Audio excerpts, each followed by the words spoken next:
Tuhan. Haleluya, puji Tuhan. Kita akan lanjut pujian kita. Saya rindu kita nyanyikan satu pujian yang sudah cukup lama, saudara. Tiap langkahku diatur oleh Tuhan.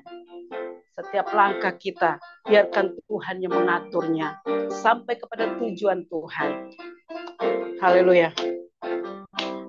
Langkahku diatur oleh Tuhan, dan tangan kasih-Nya membimbingku di tengah gelombang dunia menakutkan. Hatiku tetap tenang teduh tiap langkahku. Ku tahu Tuhan yang pimpin ke tempat tinggiku dihantarnya. Amin. Hingga sekali nanti aku tiba di rumah Bapa sorga yang bakal. Haleluya. Tiap langkahku ku tahu.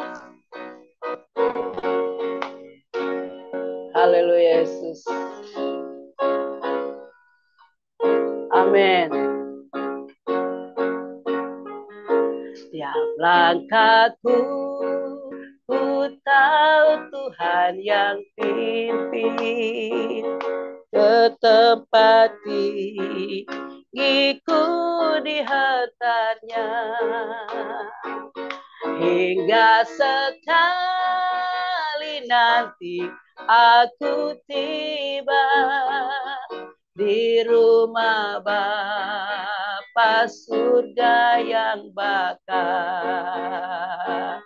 Di rumah Bapa surga yang bakal.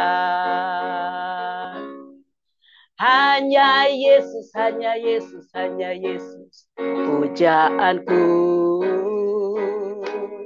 Hanya Yesus, hanya Yesus, hanya Yesus, ya Allahku. Oh, hanya Yesus, hanya Yesus, hanya Yesus, dia Rajaku. Oh, hanya Yesus, hanya Yesus, kekasihku. Hanya Yesus, hanya Yesus, hanya Yesus, hanya Yesus, Kau Tuhanku. Hanya Yesus, hanya Yesus, hanya Yesus, ya Allahku. Hanya Yesus, hanya Yesus, hanya Yesus, kekasihku. Hanya Yesus, hanya Yesus. Lama saya suka sudah ini, saudara, tapi sangat kalau kita nyanyikan dengan hati itu benar-benar kita rasanya sudah kayak di sorga aja ya. Kita ganti pujian kita, Tuhanlah kekuatan dan mazmurku.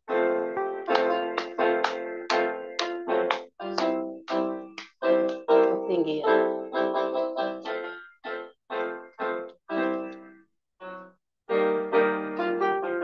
Amin Yesus.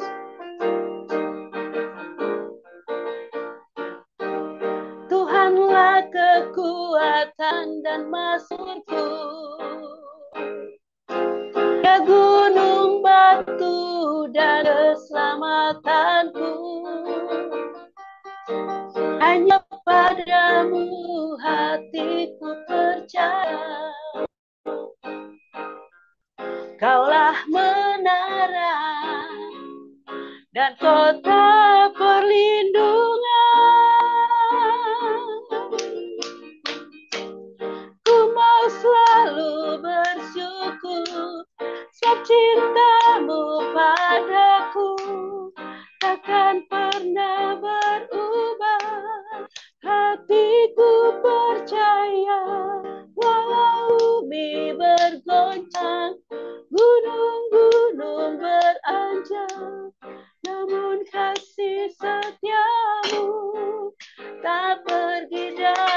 kekuatanku. Sekali lagi, Tuhanlah kekuatan bagi kami.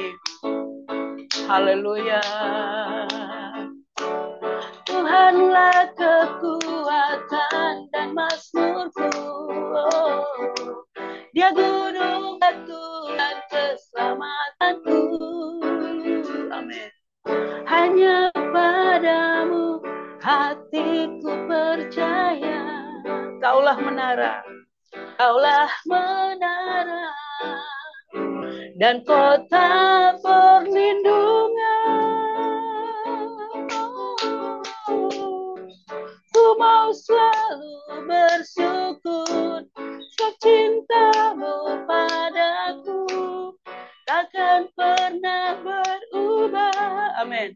Hatiku percaya walau bumi bergoncang, gunung-gunung beranjak, namun kasih setiamu tak pergi dariku. Ku mau selalu bersyukur sebab cintamu padaku takkan pernah berubah. Hatiku percaya walau bumi bergoncang, gunung-gunung beranjak, namun kasih setiamu tak pergi dariku. Amin. Kasih setiamu tak pergi dariku. Kasih setiamu tak pergi dariku. Amin. Haleluya. Kasih setia Tuhan tidak pernah meninggalkan kita apapun yang terjadi.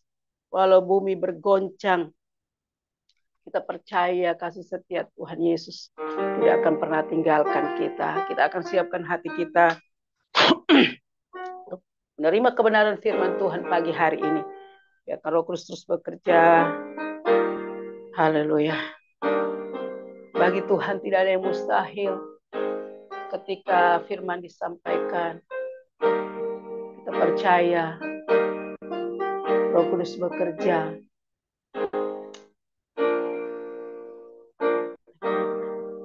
Haleluya Yesus.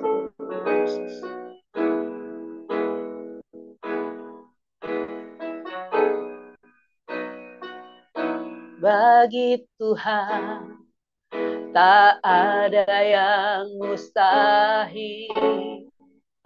Bagi Tuhan tak ada yang tak mungkin. Mujizatnya disediakan bagiku. Ku diangkat dan dipulihkan.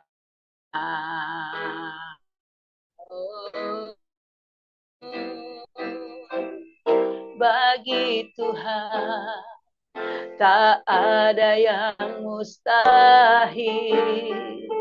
Bagi Tuhan tak ada yang tak mungkin. Mujizatnya disediakan bagi kami.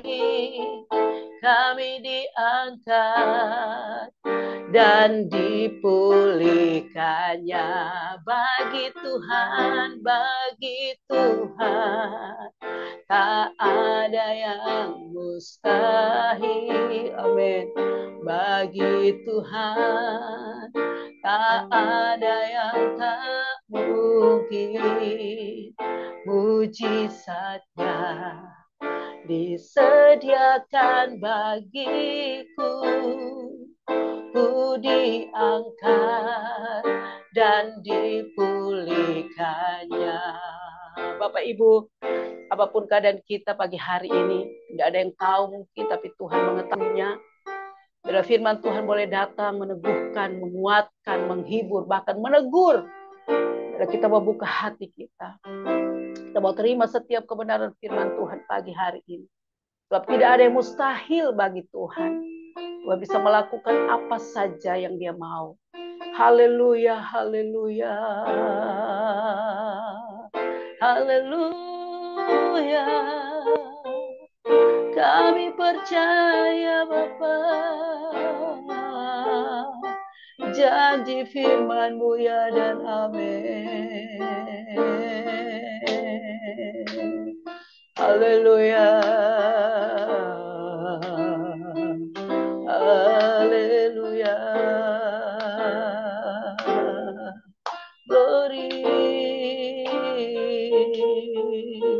Kami percaya Kau yang telah mengutus hamba-Mu pagi ini untuk sampaikan isi hati-Mu Bapa. Haleluya, haleluya. Terima kasih Tuhan. Saya langsung serahkan kepada hamba-Nya, Pendeta Felix. Terima kasih Tuhan Yesus. Terima kasih Tuhan. Terpujilah nama-Mu Bapa Raja surga pada pagi hari ini ya Tuhan. Hati kami terbuka untuk menerima setiap kebenaran firman-Mu. Dan biarlah firman-Mu akan mengajarkan kepada kami bagaimana caranya kami melakukan kebenaran di hari-hari terakhir. Biarlah Roh Kudus-Mu menuntun setiap kami, untuk kami dapat menangkap setiap visi-visi Allah yang diberikan kepada kami setiap pribadi yang hadir pada pagi hari ini. Dan hamba-Mu yang akan menyampaikan kebenaran firman Allah, biarlah Tuhan menolong hamba-Mu, supaya apa yang dapat kami sampaikan pada saat ini benar-benar merupakan isi hati kita. Terima kasih Tuhan, kami siap untuk menerima dan menyampaikan firman Tuhan. Di dalam nama Tuhan Yesus Kristus. Amin. Ya puji Tuhan. Shalom. Halo Bu Berta. Ya. Bagus. Kedengarannya jelas? Iya jelas. Ya jelas Bu. Lebih dekat sedikit mic-nya ke mic-nya Ibu. Iya. Berta. Terima kasih sudah berkati. Ya, puji Tuhan, Bapak Ibu yang dikasih oleh Tuhan, kita membaca firman Tuhan di dalam Matius pasal 9 ayat 35 sampai dengan ayat 38. Matius pasal 9 ayat 35 sampai dengan 38. Saya akan membaca dari judul yang diberikan oleh LAI. Belas kasihan Yesus terhadap orang banyak. Demikianlah Yesus berkeliling ke semua kota dan desa. Ia mengajar dalam rumah-rumah ibadat dan memberitakan Injil kerajaan sorga, serta melenyapkan segala penyakit dan kelemahan. Melihat orang banyak itu, tergeraklah hati Yesus oleh belas kasihan kepada mereka, karena mereka lelah dan terlantar seperti domba yang tidak bergembala. Maka katanya kepada murid-muridnya, tuaian memang banyak, tetapi pekerja sedikit. Mintalah kepada Tuhan yang empunya tuaian, supaya ia mengirimkan pekerja-pekerja untuk tuaian itu. Nah, Bapak Ibu yang dikasih oleh Tuhan, pada pagi hari ini kita berbicara tentang bagaimana misi yang digerakkan oleh kasih. Ya, kalau kita melihat dari pembacaan kita pada pagi hari ini, kita belajar dari pelayanan Yesus. Dikatakan Yesus berkeliling dari semua kota dan desa. Dia mengajar dalam rumah-rumah ibadat untuk memberitakan tentang kerajaan sorga. Dan bukan hanya itu, tetapi di dalam pelayanan Yesus dia melenyapkan segala penyakit dan kelemahan. Ketika Yesus melihat orang banyak itu, firman Tuhan berkata bahwa tergeraklah hati Yesus oleh belas kasihan. Kita melihat beberapa penyebab mengapa hati Yesus tersentuh.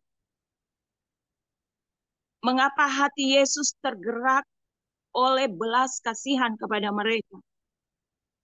Satu kenyataan atau realita yang ditemukan oleh Yesus di lapangan adalah dia melihat bahwa orang-orang itu dikatakan dalam ayat yang ke-36, bagian yang terakhir, karena mereka lelah dan terlantar seperti domba yang tidak bergembala.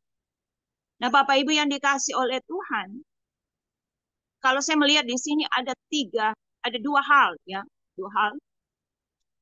Dua hal yang membuat, bahkan tiga ya, tiga hal yang membuat hati Yesus itu tergerak oleh belas kasihan kepada mereka. Yang pertama, Yesus melihat kenyataan bahwa orang-orang yang mengikuti dia itu berada dalam kelelahan.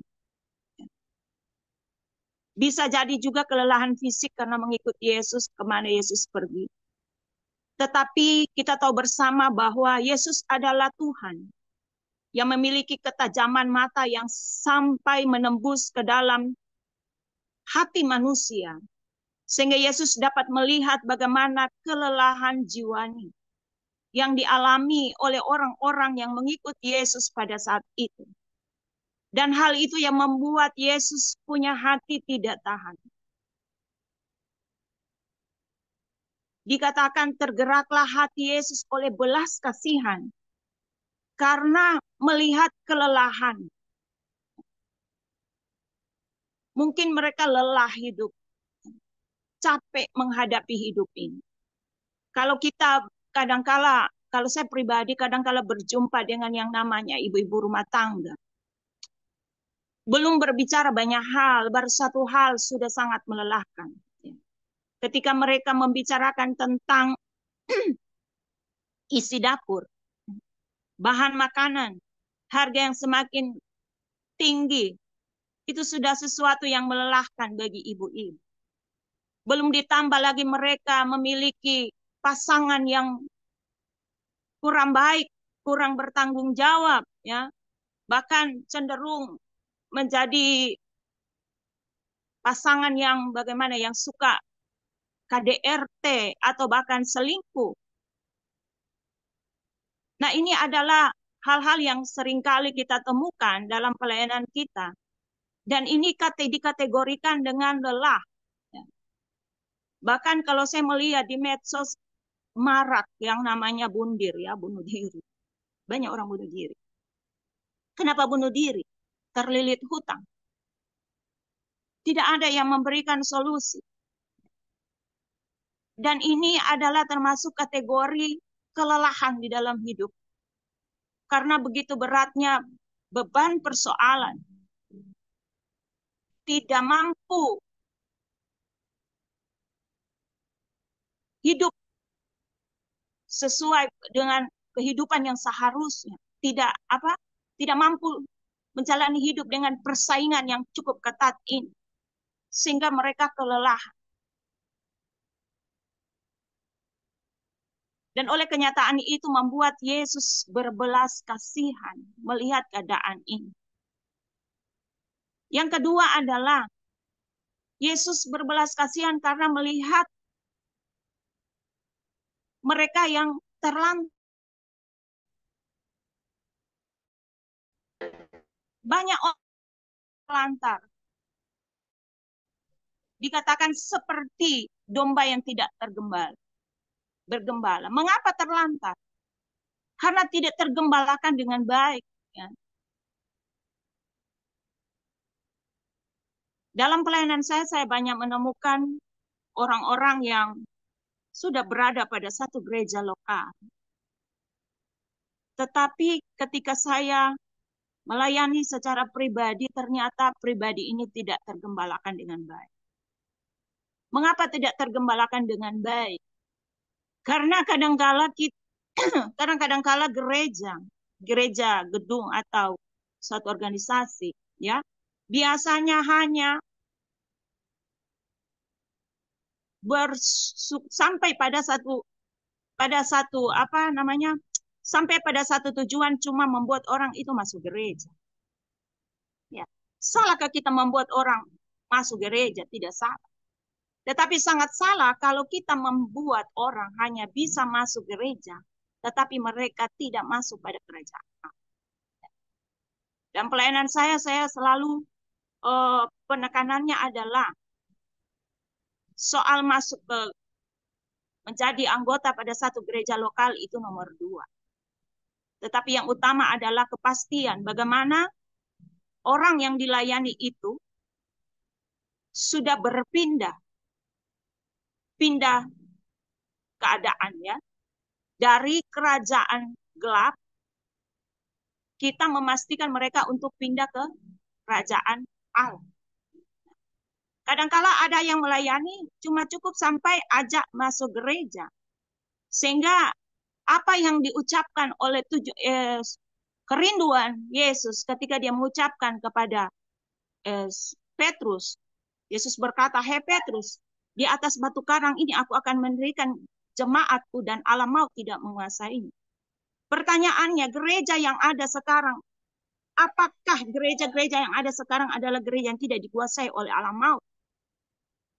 Ataukah gereja hanya menampung orang-orang yang memiliki penyakit-penyakit rohani yang bahkan menahun, yang tidak dapat terselesaikan dari tahun ke tahun? Nah, ini termasuk orang-orang yang lelah dan terlantar dan tidak tergembala. Mengapa tidak tergembala? Sebab kalau kita mau menelusuri kadangkala pelayanan kita hanya sibuk dengan yang namanya urusan kebaktian. Ya. Bagaimana seharusnya musiknya, dekorasinya, bagaimana teknik-teknik lidah WL-nya dan lain-lain sebagainya. Tetapi kita jarang mengurus yang namanya jemaat, memastikan mereka itu berada di dalam posisi kepastian keselamatan, atau mereka berada dalam posisi sudah menerima Yesus secara pribadi, dan setelah itu sesuai dengan amanat agung, setelah kita pergi memberitakan Injil, baptislah mereka dalam nama Bapa, Anak, dan Roh Kudus, dan ajarlah mereka untuk melakukan kebenaran firman Tuhan. Nah, bagian ketiga ini kadangkala tidak ada dilakukan oleh gereja, ya, yaitu yang namanya pemuritan. Nah, saudara yang dikasih oleh Tuhan, ketiga hal ini adalah merupakan suatu perenungan bagi kita. Dalam pelayanan Yesus, hati Yesus tergerak dengan belas kasihan. Kita kembali kepada diri kita masing-masing. Misi Yesus datang ke dunia ini adalah mencari yang hilang, mencari orang berdosa.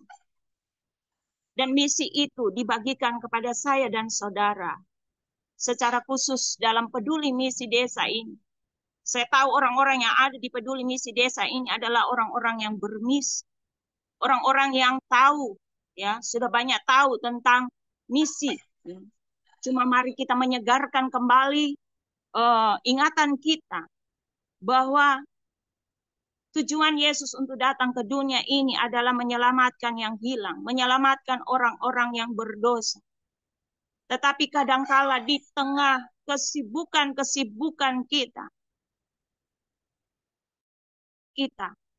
telinga rohani kita tidak lagi terbuka untuk melihat apa yang hakiki dari pelayanan Yesus, yang Dia mau untuk kita lakukan dalam kehidupan kita sehari-hari.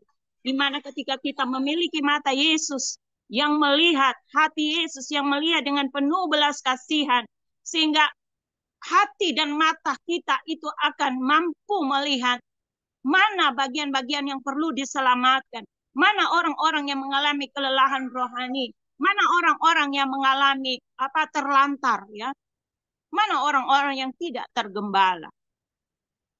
Sehingga kita tidak bergerak asal bergerak, tetapi kita punya tujuan yang pasti dalam pelayanan kita. Sehingga kita tidak terjebak dengan satu rutinitas, kegiatan-kegiatan gerejawi yang begitu memakan biaya dan juga memakan perhatian kita. Tetapi kalau kita mau jujur, kadang-kala hal-hal yang substansial kita tinggalkan dalam pelayanan kita. Seperti yang dilakukan oleh Yesus ini. Mata Yesus tertuju kepada mereka yang lelah. Mata Yesus tertuju kepada yang terlantar. Dan dikatakan mereka seperti domba yang tidak bergembala. Nah, Bapak Ibu yang dikasih oleh Tuhan, bagaimana dengan kita? Hari-hari ini, apakah mata kita masih melihat, mampu melihat, peka melihat orang-orang yang ada di sekitar kita, mereka sementara lelah. Bahkan mereka sementara terhuyung-huyung menuju kepada pembantaian. Saudara, kalau saya melihat peristiwa-peristiwa baik di alam nyata maupun di medsos, dunia ini bukan semakin baik-baik saja, tetapi dunia ini semakin mengarah pada kejahatan, semakin mengarah kepada kehancuran. Ya. Seperti yang saya sampaikan tadi, khususnya kalau di daerah Sulawesi Tengah ini, waduh banyak sekali yang bunuh diri. Bunuh dirinya juga satu model, ya, gantung diri pakai tali. Ya. Semua masalahnya kembali kepada masalah ekonomi. Nah, bagaimana sikap kita? Bagaimana sikap gereja melihat ini? Saya dalam pelayanan saya di tempat ini, saya berusaha memastikan jemaat itu berada dalam keadaan yang baik dan terpantau, terkondisikan keadaan mereka itu. Kita benar-benar tahu mereka sebagai gembala, mengenali dombanya, apa yang mereka sementara alami. Sehingga saya berusaha belajar untuk tidak terjebak kepada kegiatan-kegiatan rutinitas. Kegiatan-kegiatan rutinitas itu memang bukan berarti tidak dilakukan, tetapi itu harus dilakukan sebagai suatu wadah adanya persekutuan, pertemuan para anak-anak Tuhan untuk membangun hubungan dengan Tuhan dan juga dengan sesama. Tetapi kadang-kala kita mengabaikan untuk melihat pribadi-pribadi mereka dengan lebih spesifik, lebih teliti. Apa yang mereka alami. Sehingga kita bukan hanya sekedar menjadi gembala upahan. Yang hidup dari apa yang diberikan oleh Tuhan. Namun pekerjaan kita tidak maksimal. Karena jiwa-jiwa yang dipercayakan kepada kita ternyata tidak tergembalakan. Oleh sebab itu dalam pelayanan saya selalu berusaha. Baik untuk di dalam gereja lokal maupun pelayanan keluar. Setelah saya melayani mereka, pertama-tama saya memastikan mereka menerima Yesus secara pribadi dalam hatinya. Pertama mengalami pertobatan, mengalami perjumpaan dengan Yesus. Setelah itu, saya selalu berusaha menawarkan, saudara tidak bisa hanya menerima Yesus, ibarat orang yang sudah dilahirkan kembali. Saudara harus membutuhkan yang namanya makanan rohani. Menawarkan yang namanya pemuritan. Sebab dalam pengalaman saya, ya, pemuritan itu sangat efektif untuk memberikan pertumbuhan rohani yang baik kepada orang-orang yang baru lahir baru. Dengan melalui adanya pemuritan, kita dapat memastikan pertumbuhan iman daripada orang-orang yang kita layani. Dan saya selalu melayani orang-orang yang dari luar gereja saya. Saya tidak pernah mengatakan kepada mereka, pindah ya ke gereja saya ya.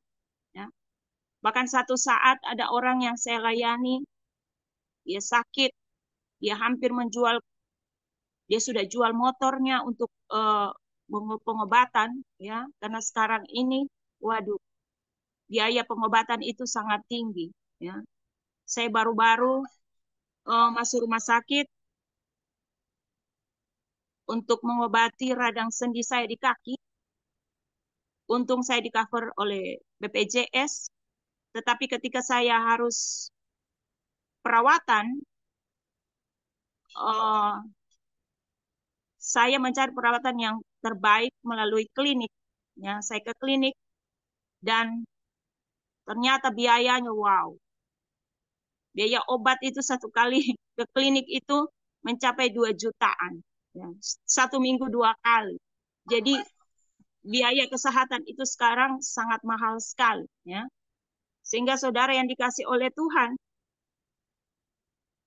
jadi ketika kita memuridkan orang, kita dapat memantau pertumbuhan iman mereka. Sehingga kita tahu apa kesulitan-kesulitan mereka. Kita tahu sebagaimana pertumbuhan iman mereka. Saya seperti tadi banyak, saya katakan, melayani orang-orang di luar gereja. Saya tidak pernah mengajak mereka, ya. Seperti ibu itu yang saya katakan saya layani tadi. Dia dari gereja lain. Kemudian dia dia tidak jadi jual kebunnya, motornya sudah dijual karena harus bayar biaya rumah sakit yang cukup mahal. Hanya dia tidak jadi menjual kebunnya, kan saya melayani dia. Bukan hanya melayani di doa, tetapi saya bantu dalam proses kesembuhannya dengan pengobatan-pengobatan alternatif yang saya tahu, dan akhirnya dia mengalami kesembuhan. Setelah dia sembuh, dia datang kembali kepada saya di pastor, dia berkata begini, Ibu, saya boleh pindah gereja di sini. Ya. Karena gerejanya juga tidak jauh dari gereja saya. Saya berkata, kenapa Ibu mau pindah di gereja sini? Kalau di sana kenapa? Dia bilang begini, aduh Ibu, kalau di sana itu banyak mulut-mulut. Ya. Mulut-mulut yang kurang bagus. Jadi saya mau pindah di sini, itu alasannya. Jadi saya berkata begini, kalau Ibu mau pindah di sini dari sana karena mulut, mau masuk di gereja saya juga banyak mulut, ya. Kecuali tidak ada mulut. Di mana-mana orang punya mulut, Ibu. Jadi kalau Ibu mau pindah gereja hanya karena mulut, tidak akan pernah selesai. Karena di mana-mana semua gereja itu orang-orangnya punya mulut. Kecuali orang-orang yang tidak punya mulut. Ya, akhirnya saudara, saya mengarahkan dia untuk terus bertumbuh di gereja. Oh, saya bisa berkata kalau gerejamu bagus, kenapa kamu harus pindah? Ya, sampai hari ini puji Tuhan, sampai pada hari ini dia tetap ada gerejanya. Jadi saudara yang dikasih oleh Tuhan, dan pelayanan kita adalah, yang paling utama adalah pastikan orang-orang yang kita layani adalah orang-orang yang sudah berpindah posisi dari kerajaan gelap yang masuk kepada kerajaan Allah.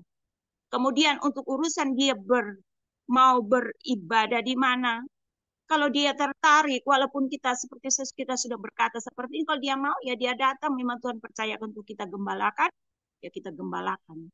Tetapi yang miris terjadi adalah seperti yang dikatakan oleh Yesus, seperti domba yang tidak bergembala. Banyak jiwa-jiwa yang sudah berada di dalam gereja, tetapi tidak pernah tuntas dengan penyakit-penyakit rohani yang menahun. Ya. Karena tidak terurus. Sebagai gembala harus memastikan keadaan dombanya itu, walaupun memang perubahan hidup itu dikatakan oleh firman Tuhan dibaharui dari hari ke hari. Tetapi ada proses, ada suatu kehidupan yang kelihatan, ada suatu pertumbuhan iman walaupun tidak begitu cepat, tetapi paling tidak ada pertumbuhan iman yang dialami oleh orang-orang yang kita gembalakan.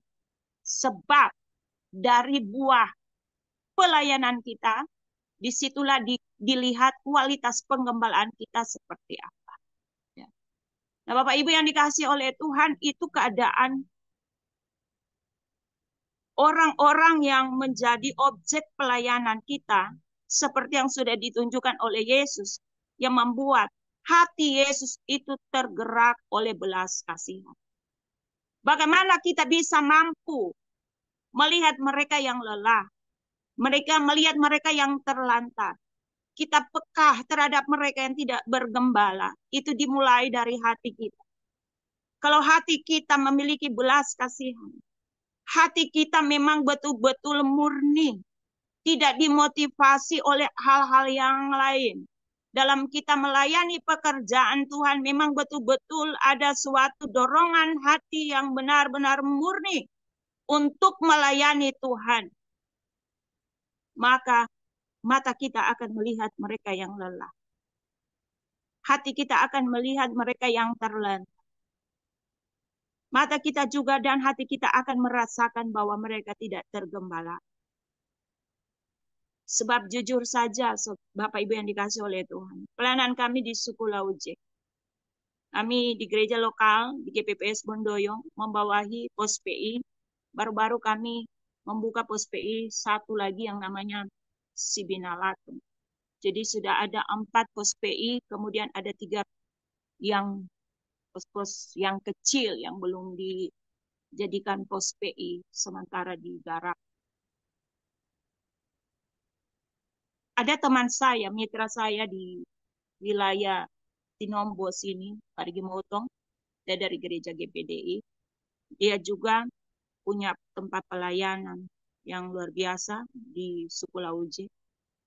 Dan pelayanannya itu berapa kali masuk keluar hamba Tuhan. Tetapi akhirnya tidak mampu pulang. Bahkan ada yang orang suku Lauje itu pun yang disekolahkan untuk melayani di situ. Akhirnya tidak sanggup juga. Ya, tidak mampu. Satu saat ada seorang yang selesai dari sekolah Alkitab, berkunjung ke tempat pelayanan, bukan berkunjung, diutus oleh pimpinan gereja untuk melayani di tempat beliau. Ketika saudara ini dibawa ke tempat pelayanan dan diperlihatkan, saudara harus ditempatkan di sini. Apa yang dia tanya pertama-tama? Ketika dia tiba di medan pelayanan yang memang ya namanya di gunung, daerah yang jauh dari kota, apa yang dia tanya? Apa fasilitas yang akan saya dapatkan kalau saya pegang ini sidang? Langsung teman saya ini bilang, lihat saja fasilitas sudah ada, rumah gereja, itu saja. Dan apa yang dia jawab? Aduh, saya tidak bisa kalau melayani di tempat begini. Lebih baik saya pulang. Nah, saudara yang dikasih oleh Tuhan, ini model-model orang-orang yang sekolah Alkitab, tetapi hatinya itu tidak pernah tahu bagaimana, tidak pernah memahami isi hati Yesus. Sebenarnya tujuan sekolah Alkitab, tujuan menjadi hamba Tuhan itu apa? Ya. Mau pakai dasi, mau khotbah-khotbah saja, atau terima perpuluhan, atau masuk pada satu gereja yang sudah punya fasilitas. Ya. Nah ini kan miris. Sehingga kadangkala sekolah-sekolah itu, sekolah-sekolah Alkitab itu mencetak hamba-hamba Tuhan yang kadangkala tidak siap untuk masuk kepada pelayanan misi. Sehingga ada juga kadang-kadang yang berbakat. Boleh kirimkan kepada kami itu ya. Tapi kalau yang bagus-bagus semua diberikan ke tempat yang di kota, ya. Kalau di tempat-tempat kami seperti ini, nah mungkin kasih saja yang memang ya kan di gunung, kasih saja yang di bawah rata-rata. Ya. Saudara yang dikasih oleh Tuhan, itulah yang membuat Yesus harus berkata pada ayat yang ke-37. Maka katanya kepada murid-muridnya, tuaian memang banyak, tetapi pekerja sedikit. Bapak Ibu yang dikasih oleh Tuhan, hari-hari terakhir ini saya mau katakan, Yesus mencari orang-orang hamba-hamba Tuhan, mental pekerja, bukan mental bos. Ya. Sebab hanya mental pekerja yang mau bekerja dimulai dari hal-hal kecil. Kalau orang hamba-hamba Tuhan mental-mental bos tidak mau turun ke bawah. Itu adalah dosa-dosa kesenioran yang harus kita jauhi di akhir zaman ini. Yesus berkata, tuaian memang banyak tetapi pekerja sedikit. Pertanyaannya, apakah di daerah kita, di wilayah kita kekurangan hamba Tuhan? Setiap tahun, sekolah-sekolah Alkitab mencetak begitu banyak hamba-hamba Tuhan. Tetapi ya tidak cukup. Tuaian memang banyak, tetapi pekerja sedikit. Kenapa tidak cukup? Karena orang-orang yang dicetak menjadi hamba-hamba Tuhan itu kadang tidak memiliki mental pekerja. Mau mentalnya mental bos, ya. Maunya yang ada di dalam pikiran adalah bagaimana supaya saya bisa khotbah di gereja ini. Bagaimana supaya saya bisa pakai dasi dengan keren. Bagaimana saya bisa saya pimpin pujian. Bagaimana saya bisa pakai jas, ya, berkhotbah dengan gantengnya kalau itu laki-laki. Tetapi pertanyaannya mentalnya itu bagaimana? Mental pekerja atau bukan? Saya di tempat pelayanan saya, pos-pos PI saya itu berapa kali harus saya banyak juga dipercayakan oleh yayasan-yayasan dengan tenaga-tenaga misi yang ada punya waktu saya sudah habis ya. Punya jangka waktu, ada yang 3 bulan, 6 bulan. Tetapi saya menemukan ini orang-orang misi ini memang dari misi, tetapi ternyata sampai di lapangan tidak bermisi. Saya berharap orang-orang misi yang datang itu akan membantu saya. Ternyata bukan membantu saya, justru menyusahkan saya. Ya. Pernah satu saat orang dari satu yayasan tertentu, 2 orang datang, kemudian kami utus ke tempat pelayanan dan saya titip barang, bukan baju bekas, baju buka plastik, alat-alat tulis, dan semuanya peralatan. Ya. Kemudian mereka disuruh ke atas. Sampai di atas, kami harap-harap itu mereka sudah di atas. Nah, karena di gunung-gunung Sukoloja itu banyak jalan-jalan tikus bisa tembus ke tempat-tempat lain. Akhirnya, satu saat suami saya pergi menghadiri pesta pernikahan di satu tempat, ya, di pinggir jalan. Tiba-tiba dari belakang kelihatan ada 2. Dari belakang kepala, ini anak muda ini, seperti anak muda yang kami utus ke gunung.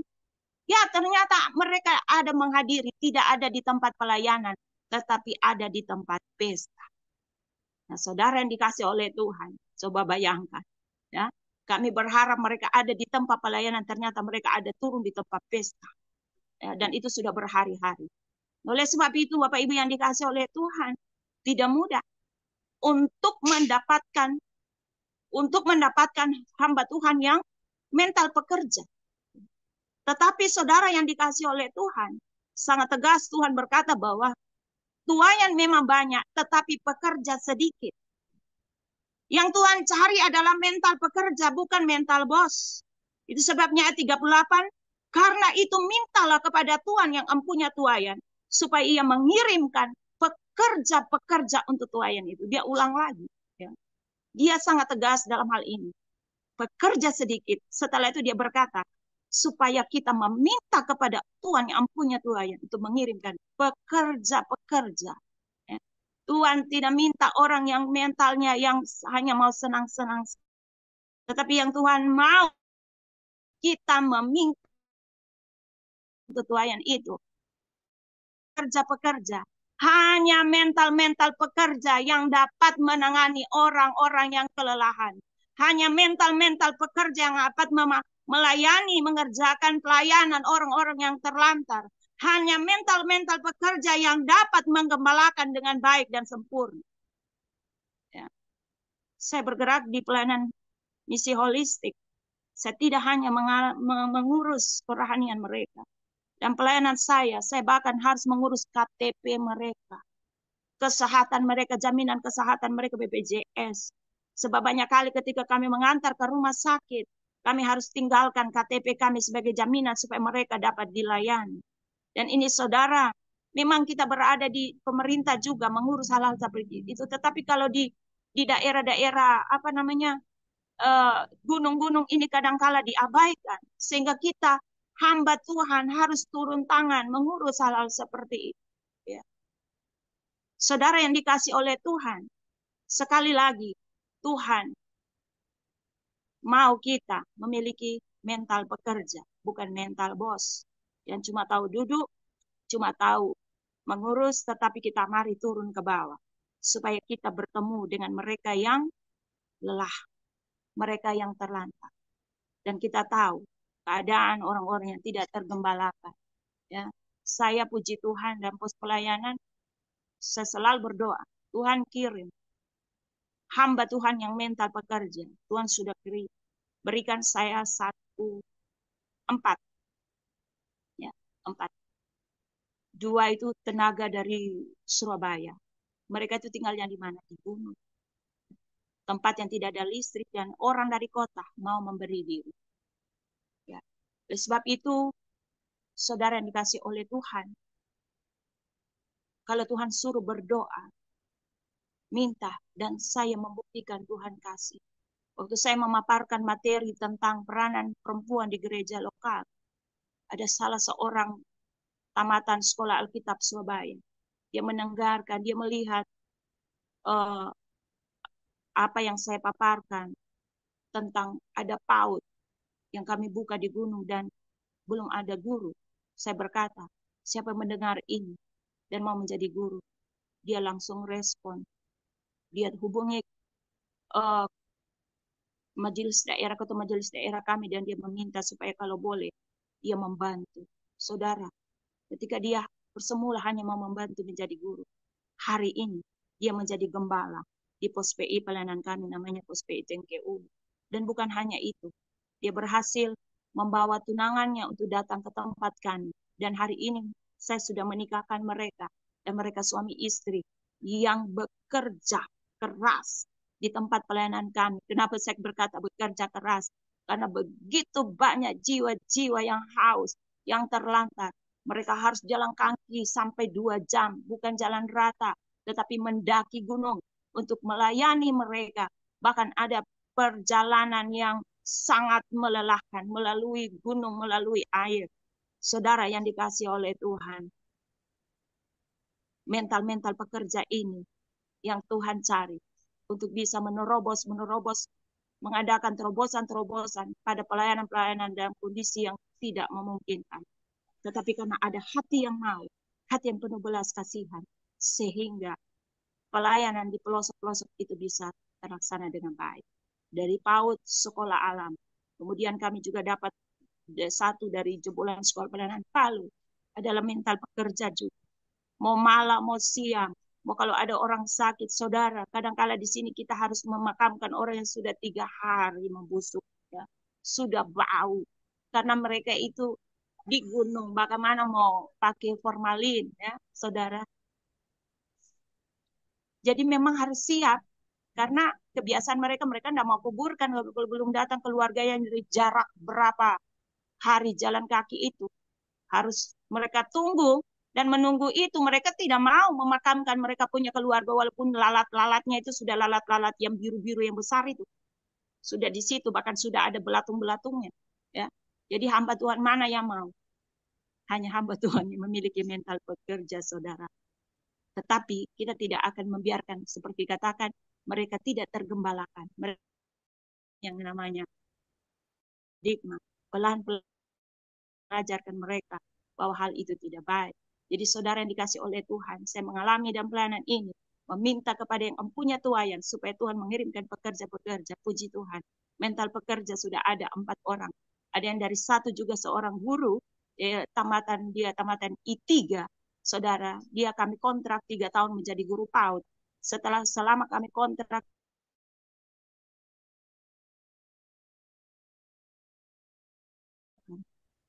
kan dia